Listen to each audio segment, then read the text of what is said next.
Imagine, demain matin, tous les pays du monde prennent la même décision. Frontières ouvertes, plus de visas, plus de contrôle, plus de barrières. Tu prends ton sac, ton passeport, et tu peux aller où tu veux.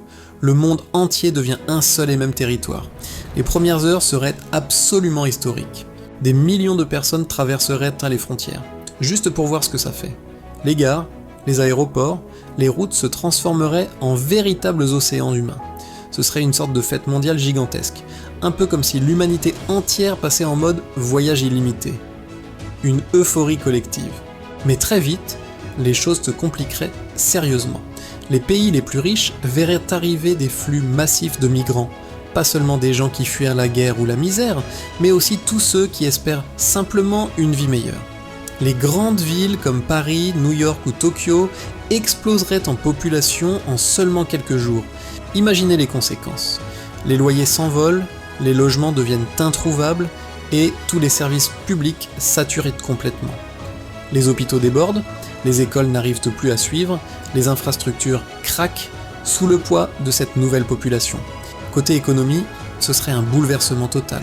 Certains pays deviendraient des aimants pour les travailleurs les plus qualifiés, tandis que d'autres se videraient littéralement de leur main-d'œuvre. Le marché du travail mondial serait complètement redistribué, les salaires, la production, les industries, tout serait chamboulé. Les entreprises pourraient recruter partout, sans aucune limite. Mais la concurrence pour un emploi deviendrait absolument féroce. Sur le plan social, les cultures se mélangeraient à une vitesse et à une échelle jamais vue. Un choc culturel gigantesque. Parfois ce serait magnifique avec des échanges, des innovations, des idées nouvelles qui fusent de partout, mais parfois ce serait aussi explosif avec des tensions, des incompréhensions et même des conflits. Et au niveau géopolitique, la notion même de pays telle qu'on la connaît commencerait à s'effacer. Les identités nationales seraient profondément bousculées. Certaines nations pourraient s'effondrer, incapables de gérer la situation, tandis que d'autres se renforceraient en devenant de nouveaux hubs mondiaux. Mais attention, il y aurait aussi un énorme point positif, et il est crucial. Fini la clandestinité. Fini les drames aux frontières. Fini les morts dans les déserts, dans les montagnes ou en mer. Cette liberté de mouvement totale sauverait des milliers de vies chaque année. Alors, un monde sans frontières, c'est à la fois une utopie magnifique et un chaos potentiel.